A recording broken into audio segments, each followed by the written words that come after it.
नमस्कार. कथा हरतालिकेची. जसा नक्षत्रात चंद्रश्रेष्ठ, ग्रहात सूर्यश्रेष्ठ, देवात विष्णुश्रेष्ठ, ग्रहात सूर्यश्रेष्ठ, नद्यात गंगाश्रेष्ठ आहे, त्याचप्रमाणे हरितालिका हे व्रत सर्वात श्रेष्ठ आहे. एके दिवशी ईश्वर पार्वती कैलास पर्वतावर बसली होती. पार्वतीनं शंकराला विचारलं, महाराज, सर्व व्रतात चांगलं व्रत कोणतं? श्रम थोडे आणि फळ पुष्कळ असं एखादं व्रत असेल तर मला सांगा, आणि मी कोणत्या पुण्याईनं आपल्या पदरी पडले हेही मला सांगा.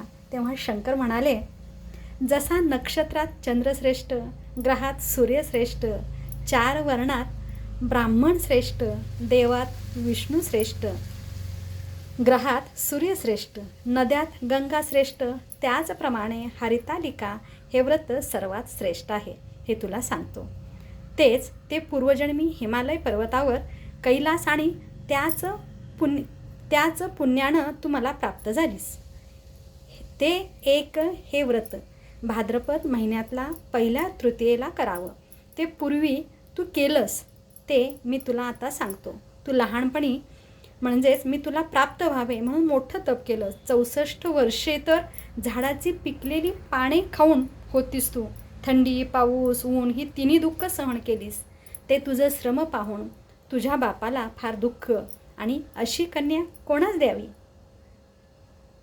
अशी त्याला चिंता पडली. इतक्यात तिथं नारद मुनी आले. हिमालयानं त्याची पूजा व येण्याचं कारणही विचारलं. तेव्हा नारद म्हणाले, तुझी कन्या उपवर झाली आहे, ती विष्णूला द्यावी. तो तिच्या योग्य नवरा आहे. त्यानेच मला तुझ्याकडे मागणी करण्यास पाठवले आहे, म्हणून इथं मी आलो आहे. हिमालयाला मोठा आनंद झाला. त्यानं ही गोष्ट कबूल केली. नंतर नारद तेथून निघून विष्णूकडे आले. त्यांना ही हकीकत कळवली व आपण निघून दुसरीकडे गेले. ते नारद गेल्यावर तुझ्या बापानं ती गोष्ट तुला सांगितली.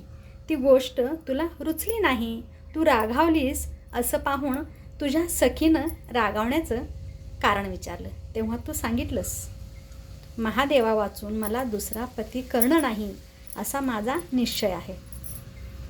असे असून माझ्या बापानं मला विष्णूला देण्याचं कबूल केलं आहे. याला काय उपाय करावा? मग तुझ्या सखीनं एक घोर अरण्यात नेलं. तिथं गेल्यावर एक नदी दृष्टीस पडली. जवळच एक गुहाही आढळली. त्या गुहेत जाऊन तू उपवास केलास.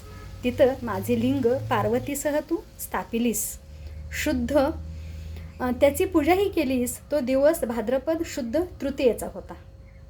राणी, जागरण केलंस त्या पुण्यानं इथलं माझं आसन हल्लं. नंतर मी तिथं आलो, तुला दर्शन दिलं आणि वर मागण्यास सांगितलं. तू म्हणालीस, तुम्ही माझे पती व्हावं, याशिवाय दुसरी इच्छा नाही.